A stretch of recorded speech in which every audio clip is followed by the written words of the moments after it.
How are you doing? Welcome to the first episode of a new podcast created here at the Center for Teaching Excellence.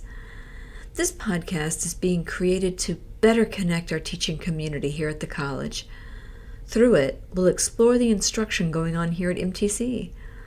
We'll talk to instructors from across our 7 schools and their many departments. This podcast is being made to resist isolation. The pandemic drove us out of our physical classrooms and offices, but even before that, we usually teach alone. We're alone with our students and apart from other instructors. How often did we attend a colleague's classes? How often could we talk shop in a deep and sustained way, asking each other, what do you teach? How do you teach it? What could we learn from each other? This podcast is a place where you can listen to a deep, sustained conversation and hear some of those answers. We are a community college. A community college is such a distinctive thing. I see it as a complex and living ecosystem. I see it the way that Charles Darwin saw what he called a tangled bank, an intricate assembly of interconnected beings. He called the living beings he saw elaborate forms so different from each other and dependent on each other in so complex a manner. That's how I see us. We each have our own elaborate disciplines that we're experts in. We're all specialized, and we are also all connected and dependent on each other as we animate our own portions of the college. But the connections between us across schools and departments are often subtle and go untended. I want this podcast to pick up those strands of the webs that should be connecting us. I want to tend to the ecology of our college that binds us in our shared mission of teaching community. In our ecosystem, I want to reveal amongst ourselves the lively minds and work being done that many of us may not even know about. I want us as instructors to better understand the work that our peers do. I want us to find a better connection between departments and trades and disciplines. I want to satisfy and create curiosity all at the same time. What do you teach? How do you teach it? How could we learn from each other? This is instructional ecology.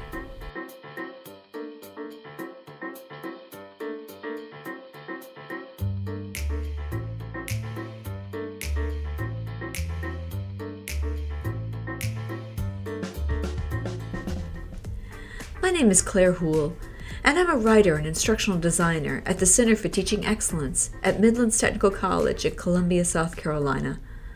I'll be offering you connection with our teaching community as we follow the academic year together. You're hearing a lot more from me than you usually will. I want to unfold my thinking to you, give you a map of the road ahead as we begin together. All ecosystems move through the seasons of their environment, and our environment is shaped by the flow of the academic year, superimposed on the natural seasons of our region. So this podcast will attend to the seasons of our year together too. The academic year is another distinctive part of our lives. And of course, South Carolina's seasons always make themselves felt. So part of my time in the podcast will be checking in on our seasons as they change. Because in education, we are here to offer change to our students. Many instructors tell me about the many reasons the community comes to us, but at base, they're all seeking a change. And the academic year shifts and changes our responsibilities alongside our teaching because we all have a complex set of tasks that changes as the year waxes and wanes. Changes our mission and changes our fate. So I think it's always worth asking, how are you doing? Where are you now? What are we all doing together, even if we're separate? So for this first episode, we're beginning the new year. The new calendar year, but not a new academic year. January starts a new term, but it's different from the start of the fall term, isn't it? We're coming off of the cold weather holidays, a time when many of us eat the foods of winter, drink the libations of celebration. And now here we are, holidays past and work come again. Are we refreshed? Are we ready for a new year on the calendar? Each year the answer can be different. Where are you this year? It's 2022, ready or not. And seasonally, the light is returning. The cold may strengthen, such as it is here in the South, but the light is already longer and stronger than it was at the end of last month. The sleepiness and darkness of December are replaced with the growing brightness of January. Is the increasing light welcome, or is it searing? And this is a time of return. What are you returning to? What are you doing to enliven yourself for this new term? The new semester is here, ready or not.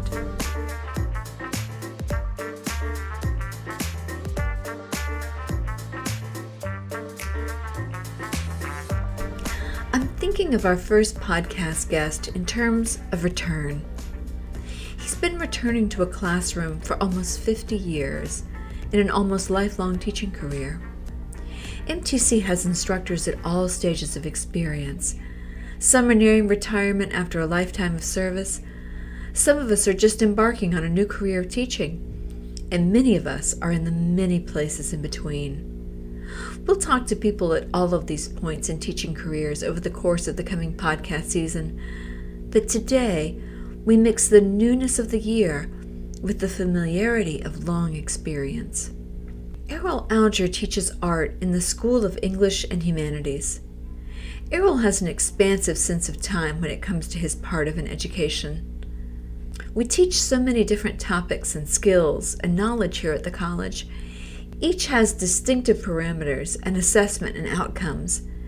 As we talk with different instructors, we'll hear a wide variance of goals for their students' learning. But today, Errol is playing a long game. While he's teaching his class with its learning outcomes, he's also aiming to alter the very way his students perceive the world around them for the rest of their lives. He also knows that this kind of shift in perspective can't be learned in one lesson. It takes time in class and time out of class to germinate, if it's ever to flower. During my conversation with him, I realized that we constantly return to what he, as their instructor, was bringing to his students every single class. So that's my question for this episode. What do we bring to our students? There's a unique answer to this in every classroom. With Errol today, you'll hear him use a lot of metaphors for what he's doing, sowing a handful of seeds that may or may not eventually grow, giving students access to a deep well of experience they can draw on in times of need.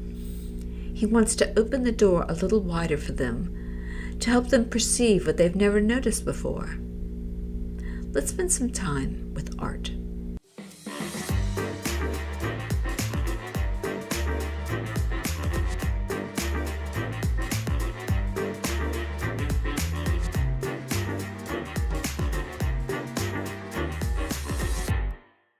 My name is Errol Alger. I often write it as Errol R. Alger because I like that middle initial. I'm in the Humanities Department of the School of English and Humanities, and I've been teaching for 48 years. I've taught at Midlands Technical College for 11 of those years. I've also taught at Fayetteville State University, Piedmont Technical College in Roxborough, North Carolina, Durham City Schools in North Carolina, Guilford County Schools in Greensboro, North Carolina, the Center for Creative Arts also in Greensboro, the Columbia Museum of Art here in Columbia, South Carolina, Communities in Schools, a volunteer program here in South Carolina, Stevenson Correctional Institute on Broad River Road here in Columbia, and Trident Technical College in Charleston. Following that, and before coming to Midlands Tech, I had a school of my own for 8 years called the Visual Song Fine Art School. The class I teach the most is art, history, and appreciation, and we call that Art 101 here at MTC. The other courses that I teach are drawing, painting, and design. I'm in the Humanities Department. The Humanities Department kind of looks to the intrinsic nature of a person, I guess, and it's about communication and creativity. How do you see what you do in the context of the School of English and Humanities? I guess my contribution is to use art as a means to promote visual awareness among my students. And what that does, it completes their experience in life. I think we often go through life and we're only aware of a part of what surrounds us. We focus on the things, the objects that we can hold and touch and experience with our senses, but what we don't see is everything in between. And my job is to help my students become aware of what's in between, and then to see that those in between things, like spaces between trees, the space between shrubs, the space between buildings, the space between a group of people, that's as necessary as the positive. And we ignore so much. And once they become aware, well, what I have helped them to do and contributed to the School of English and Humanities is I've done my part to increase the quality of life for my students. I think that it just offers a more complete experience once they become aware. That's what I'm trying to do for my students. I want them to appreciate themselves as inventors of something, and I want my students to know that they have the capacity, they have all the raw materials of being a producer of something. When I can share some things of the life of an artist with them and help them to see perhaps some of the reasons for the need for that artist to make something and to communicate in this way with us. There are many things I'm sure that you put in front of your students that are deliberately unlovely, that are difficult and unattractive. How do students deal with when you show them something that is not deliberately not a beautiful sunset? What's that like? What do you do, and what is it like for them? I think I try to get them to appreciate the person who made it. And after all, that's what I'm trying to do for my students. Then they can appreciate the art. In fact, I often tell them that the art that I most appreciate isn't for the art itself, but for who made the art. And I think when I can show them that an unlovely piece of art is part of a larger body, and when we see the larger body, we get more of the story. Each work is like a part or a clue to this mystery or this riddle that we may not ever be able to solve, but we get glimpses of truth about this person. But we have to know the person. We have to know a little bit about where they're from, what is their language, what's their personality, what are some of their life experiences that they have used as a springboard. Listening to you talk now, I hear you talking about a kind of teaching that is very particular and not one done in every single department. It's a non-quantifiable thing. You're teaching appreciation, right? Which has, of course, quantifiable components to it as you're testing. But I'd love to hear you talk about how you approach teaching something so ineffable. You know, talking about taste and talking about appreciation. That's not something that gets looked at in every single discipline, or if it does, it's in very different ways. I am a firm believer in the fact that we're all different. There are no two people alike, and I put a high premium on variety. I really enjoy the differences in people, and I'm personally, even as an instructor in the classroom, I am just really enthralled and motivated by differences of opinion. I welcome my students to challenge my thinking, and sometimes and very often I do say, well, I appreciate that statement because I might not otherwise have thought about that. And I sometimes on the spot will think through a statement and then end up by saying, you know what, you're right. We don't have to like everything that's in the book, but maybe there's one thing that we do, like something that fits our temperament, our personality, something that we recognize because of our personal experiences that nobody else has. And we're not asking for conformity, we're asking for audacity. My job is to encourage my students to find themselves as an individual, but not to line up and all look the same and say the same things and produce the same kind of work. I say to my students that my expectation is if I have 30 different students, I'm hoping for 30 different answers. That would just thrill me. Often, if I'm asking questions about a work of art, somebody will say something to the effect of, well, it could mean different things to different people. I said, well, you're right. That is very true. So if it can mean so many different things, name one thing that it means to you. This is my way of asking them to think for themselves, to commit to a logical conclusion. It doesn't have to be right. It doesn't have to be popular. It doesn't even have to be substantiated. It's just their feeling, their opinion, and their right to express that and to contribute that for others to hear and think about and process. I'd love to hear you say more about audacity. You're asking for audacity. What does that mean, audacity in the classroom?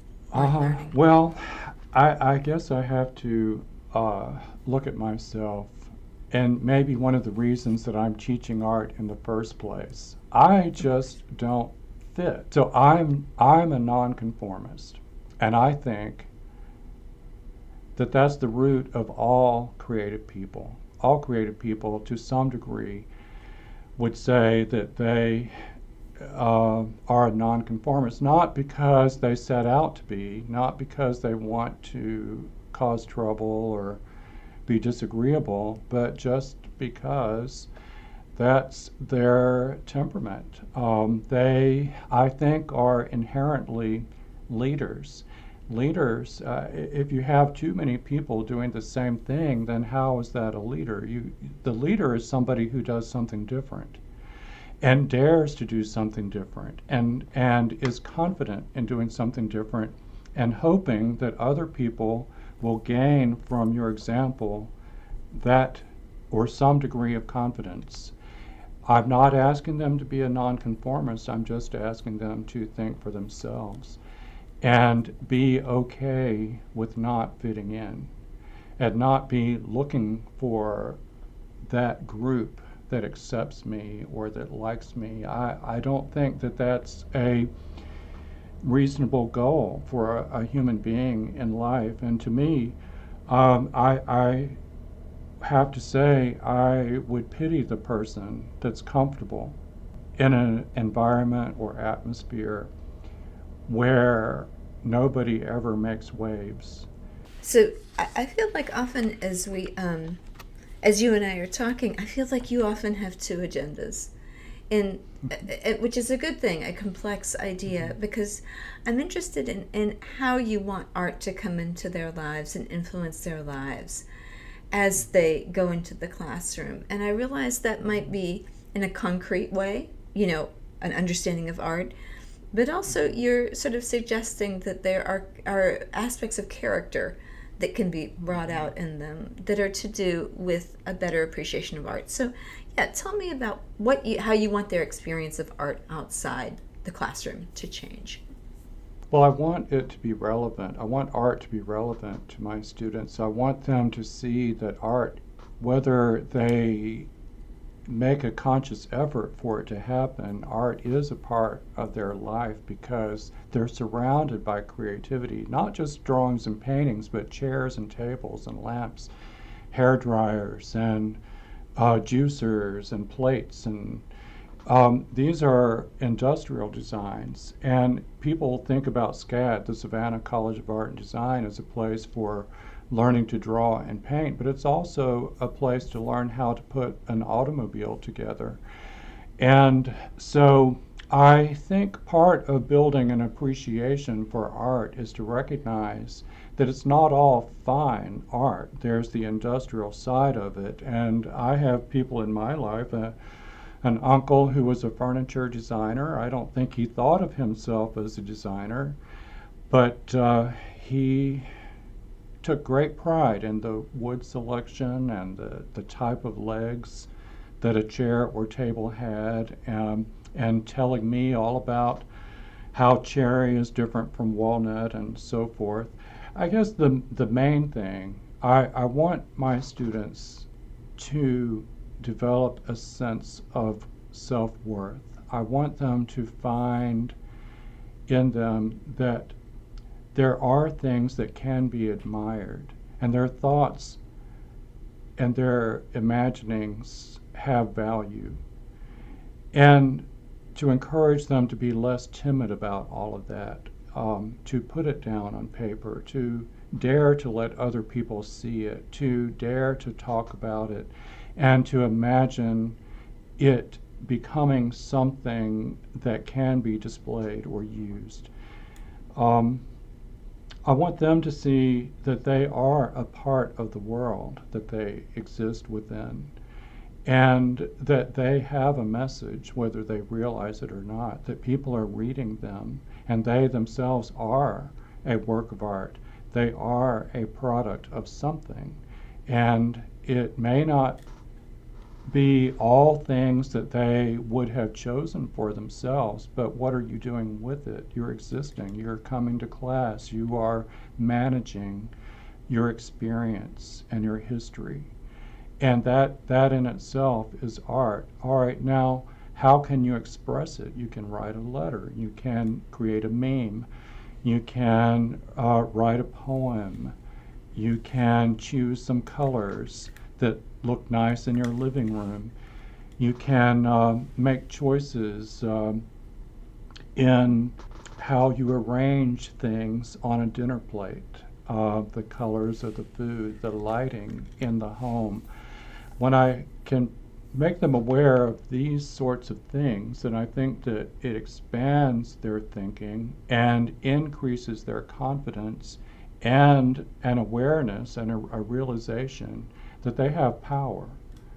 They have a power to influence the people around them. And in so doing, their confidence level is increased, and they recognize that they really don't need other people to affirm their value. They can do it themselves. So one thing that you told me about that I know you do is you tell students to take what you've taught them and to teach another person in their community. Mm-hmm. How do you do that, and why you do that? All right, well, first of all, anything that I can offer my students is just a handful of seeds. I'm giving them another seed, and they end up with a collection of seeds. Well, they can imagine what that seed might do once it's sown into the ground, but until they actually do it, it's not going to take root. So I do encourage them to go take this and do something with it. Now, what it might be at first is just a hands-on experience, something that they're doing for me, something that can bring home a concept that I'm teaching them and helping them to have a product that they can look at and say, I did that. But then to actually teach it to someone else is to put those roots down. And when they can experience some feedback, then that's when what I teach can begin to flourish in them. So I try to make my classes personal. There's got to be somebody at home, siblings, children, next door neighbors, extended family, cousins. There's somebody that you can think of if I say offer a hands-on lesson, and some of them are designed so that they have to take them to someone else and get them to participate.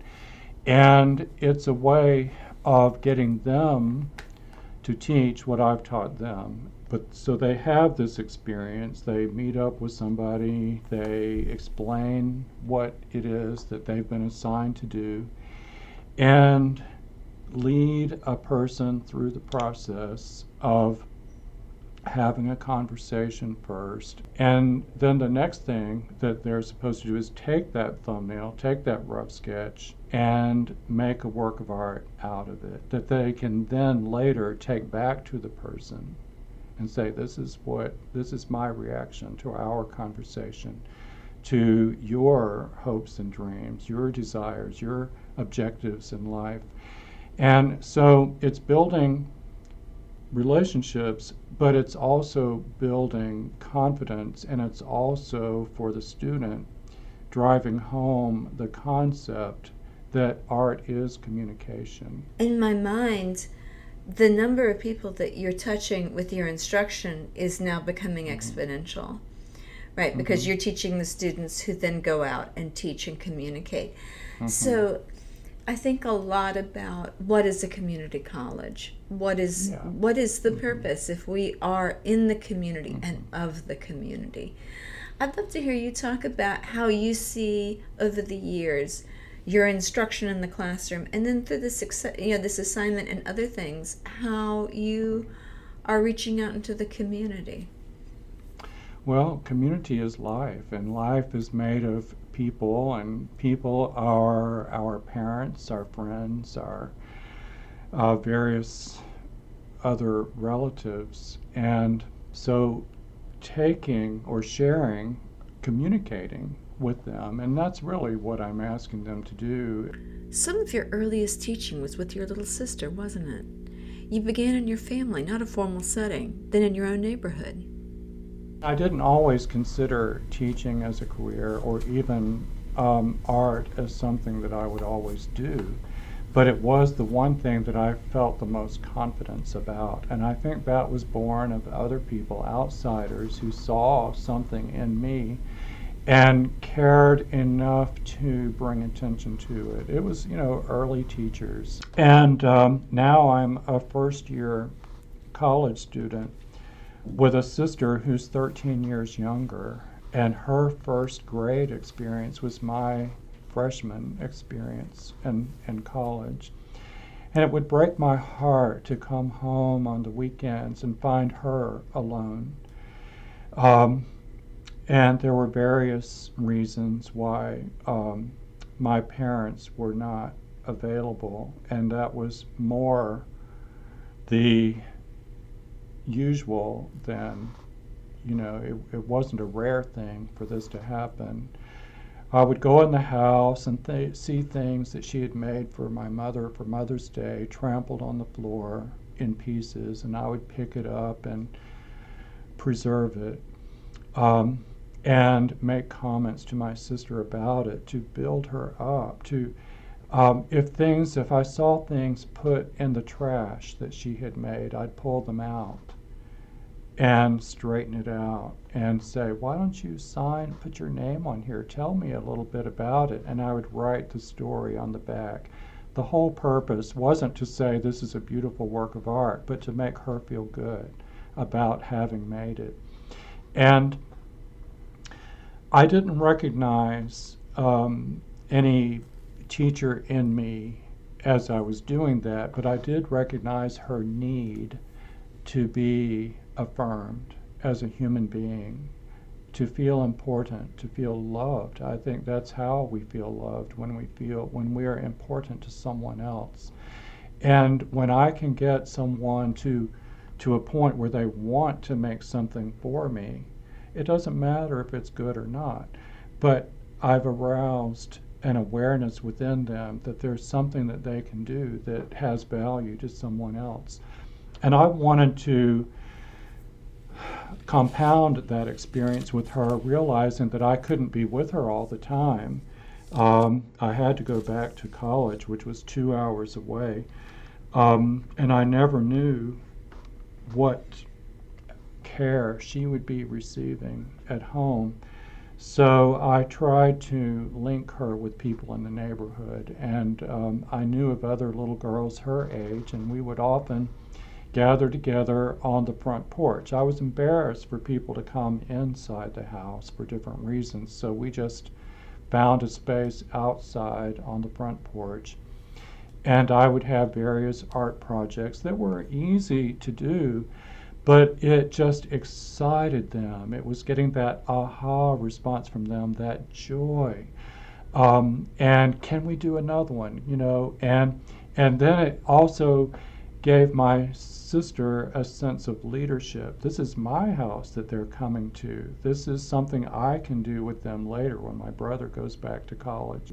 You say that beauty may not be the point, but the joy of making can be. That makes me think of something you told me the artist Henri Matisse said.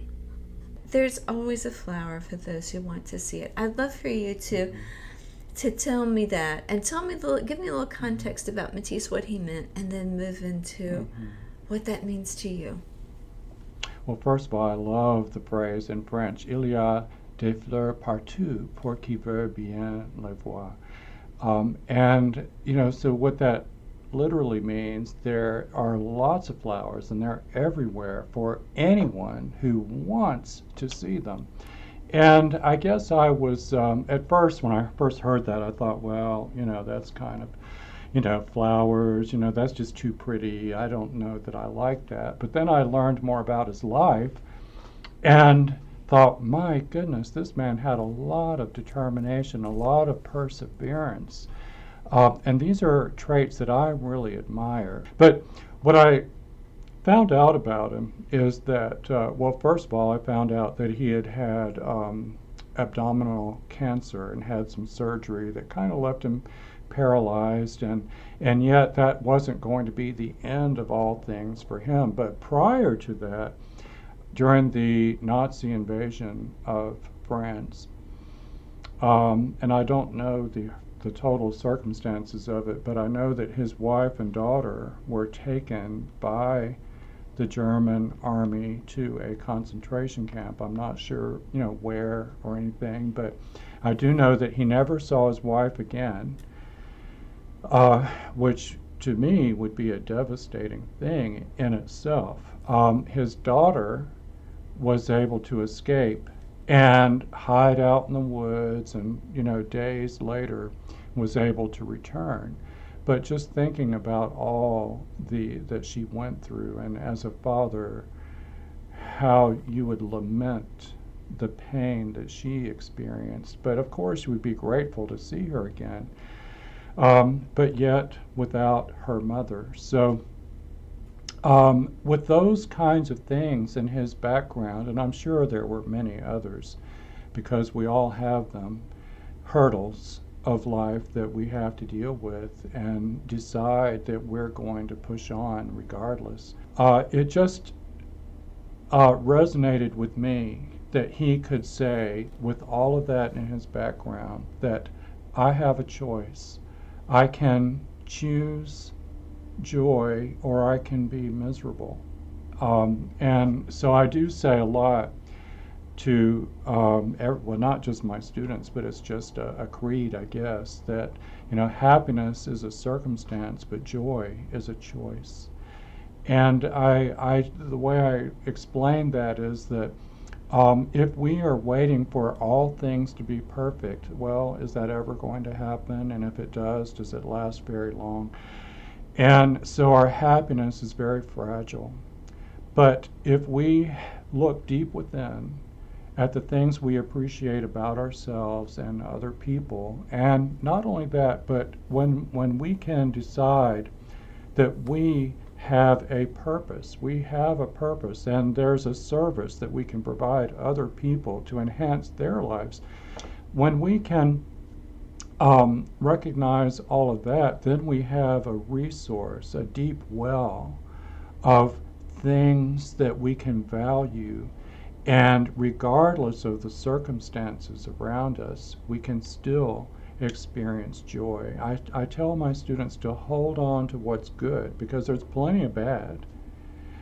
But let's not focus on the bad things. Let's hold on to the good. And that's what keeps our feet firmly planted. And part of that as an art teacher and as an artist is to illustrate the experience. When you illustrate the experience, you make it more concrete for yourself. And it's a visual reminder of your core beliefs. Well, there are always flowers. I need to be the provider of hope for my students. I have a lot of hope, but that's not a concept that everybody has, or that not everyone has developed that. No, not everyone has lived long enough to have a reason to seek it. And so I find that I'm the person, the person that can provide a level of trust in the classroom. And I can provide over the course of weeks, adding up to about 14.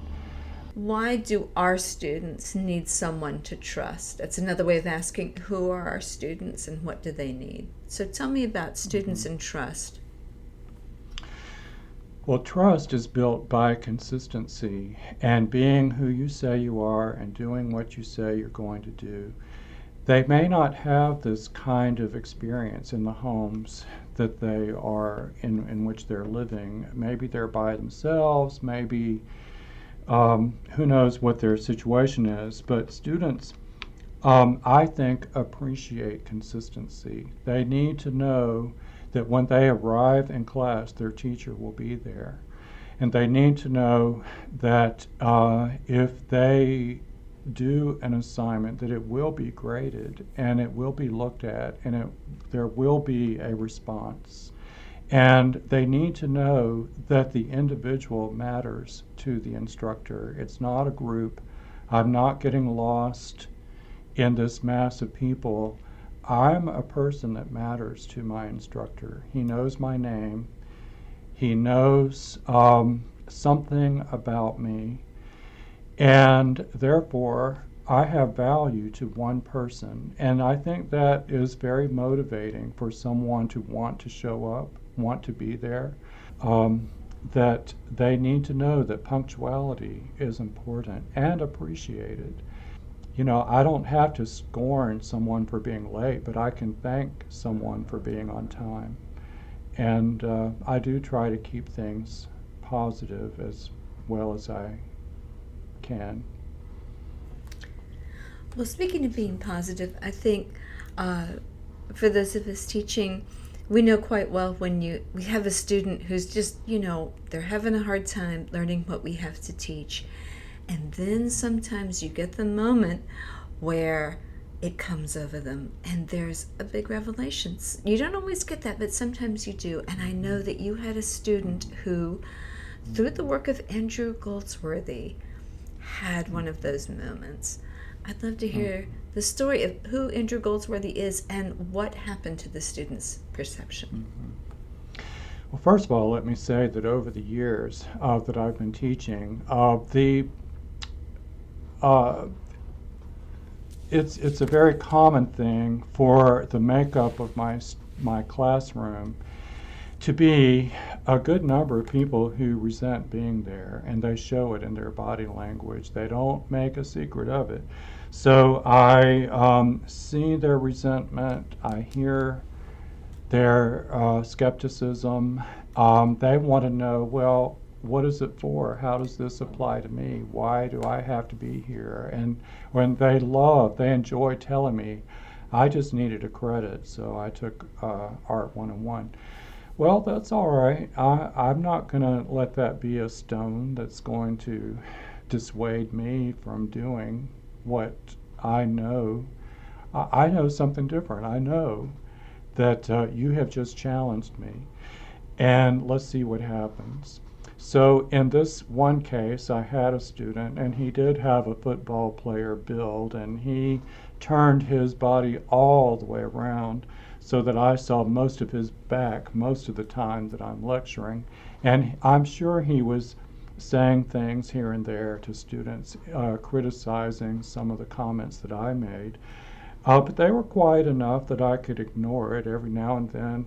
In a humorous way, I'd say, "Hey, I'd like to see who that is sitting here in front of so and so or behind so and so." And he'd look around, and I think humor is a good way to win people over sometimes.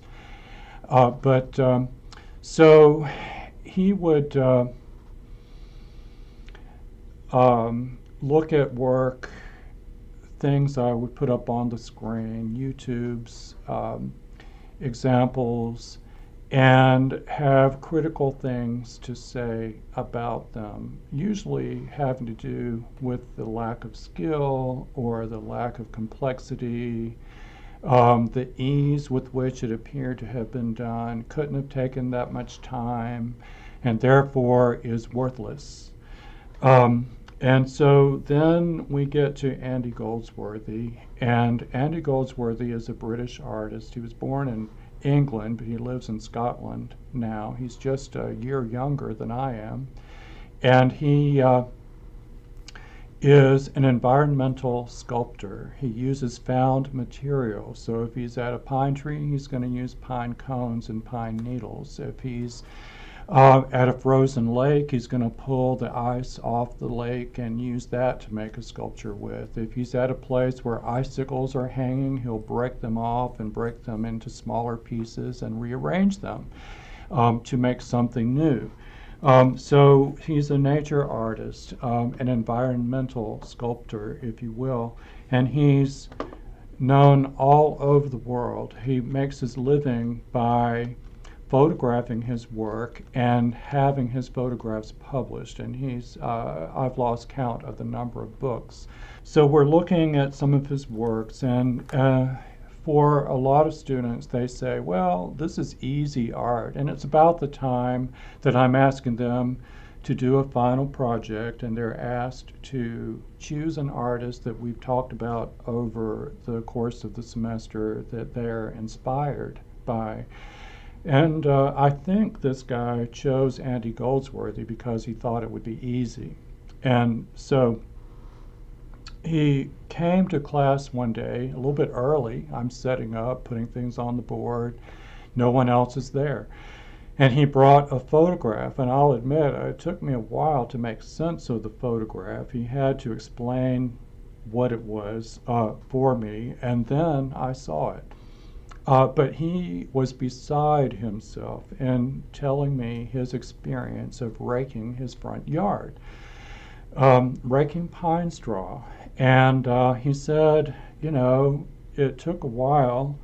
He's got a very large front lawn. And he said, I was thinking about this old dead tree stump there. And as I was raking around it, I became aware of this sapling that was a good distance away.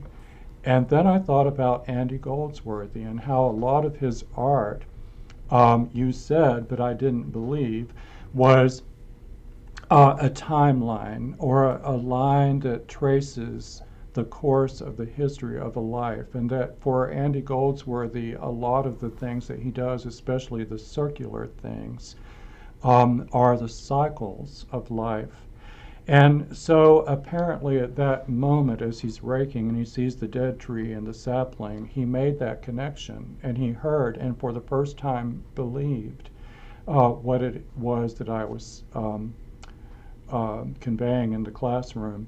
And so he began to find a way to join these two pieces, and so he made a giant spiral. I mean, I'm talking about, if I lay down, I'm 6 feet tall, it would have at least been 3 of me across the diameter of that spiral.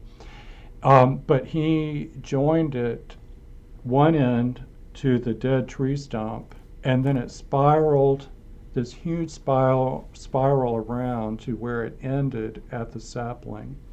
The thing that impressed me once I was able to read the photograph that he was showing me, I said, well, how in the world did you make it so uniform?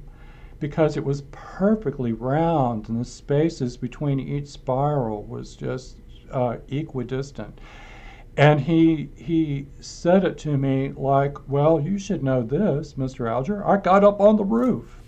And I was saying, you got up on the roof to do this? You cared enough about this project that you would manage your work, that you would survey your work by finding a ladder, climbing up on your roof to look down, then get back down, make adjustments, get back up on the roof until you're satisfied enough to make a photograph. And he thought, well, of course. And now this was just him sharing it with me, but I wish you could have seen him share it with the class when it was his turn to present his project. And I'm certain that it must have made a big impression on some of the students who knew him earlier in the semester as a skeptic and now saw him as a believer. So that's a particular story that I won't say I take great pride in it, but I'm very grateful that I could experience it. I love that story. I talked about the concept of I can do it, and that's really the theme of what I teach. I can do it. It's a confidence builder. I think it's important for students from the outset to experience success. I know that I'm scaffolding. They don't necessarily know that, but I need them to experience success. You mentioned that you have an assignment where you and the students write back to each other. I'd love for you to explain why you created that and how you do it, imagining that another instructor might say, oh, that's something I could use. Well, this assignment, this is a way that I can further relate to my students. I got to a point, I taught for a number of years, and I thought, well, I would just like to connect with my students on a deeper level. And the way that I thought about doing that was to have a writing back and forth, a journaling experience where they could tell me something about passion. So I've already explained to them what the characteristics of an artist are, that an artist is one who has a lot of energy, and I tell them that I think what that means is they never lack for ideas. One idea hatches 3 and so on. And then we talk about ingenuity, and I explain to them ingenuity means not taking no for an answer, refusing to accept that I cannot do something. If it doesn't work the first time, the first way that I thought it would work, then don't give up.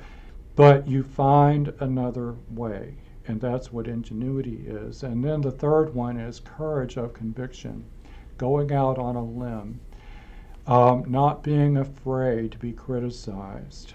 But I tell them, let's take these and add them up. All right, we have energy, we have ingenuity, we have courage of conviction. Together, that's passion.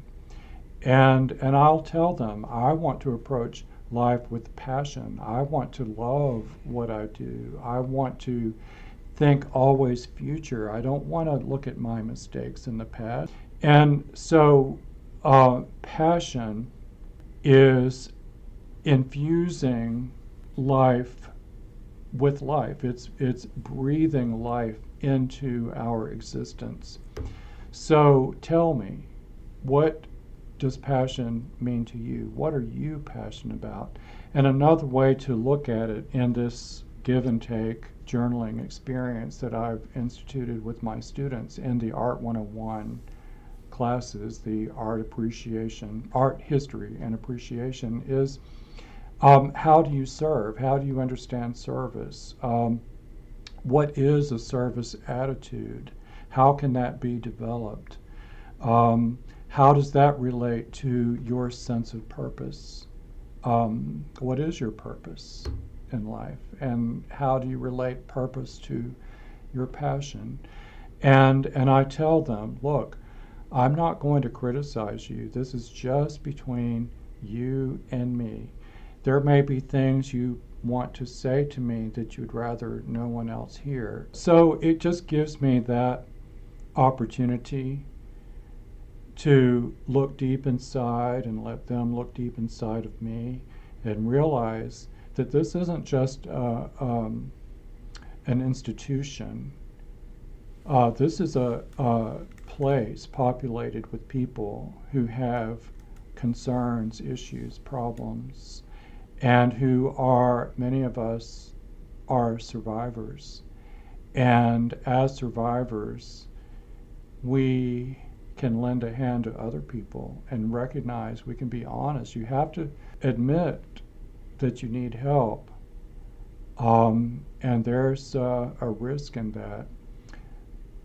But when they can learn to trust someone, and hopefully they can trust me, many of them, hopefully many have learned to trust me, will say that this process isn't for everyone. Not all of my students were takers. It was maybe up to about a third of the class that would say, yes, I want to participate. Now there is an incentive with it. There's an increase in their grade or points added to a grade item that relates to the process. But it has made me love my job. It's made me feel that I have a reason for it to be here, and that it isn't by no means is it for the income I earn, and for the students it's by no means the credit they earn.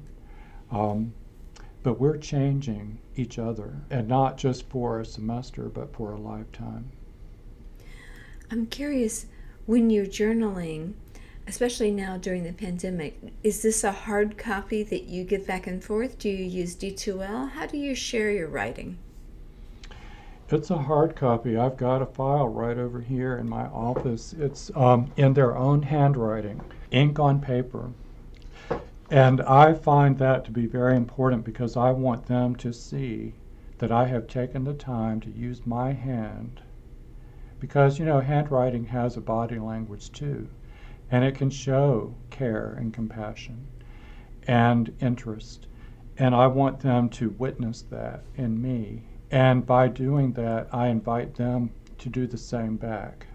Please afford me the same benefit, the same luxury, because I genuinely want to read your handwriting. I want to read your compassion for whatever it is that you care about in your life, the way that you are serving. I heard from several who I didn't know were the main caretaker of someone who had health needs, or people in my art class who were planning to be nurses, and the time that they spent with one patient or another, and conversations that they had, and the impressions that it made on them. And I think just giving them the opportunity to tell someone else about it, someone that they perceive is interested and cares, I think it lets them know that, hey, this choice I've made has many possibilities. Yes, it might put food on my table and help me to raise my children, but it also is going to increase the quality of life for the people I serve. It just shows me that I don't have just people sitting in my classroom. I have souls. and I have people who have real needs and real hurts and real problems to deal with. And art is a therapy, it's a catharsis, it's a way to deal with those things, and it's a way to find ourselves and to ground ourselves. And I feel fortunate to be a person who can suggest that as a possibility. And it also requires a questioning frame of mind. And it requires from the outset the realization that there may not be any answers. In fact, the answers are not the important thing.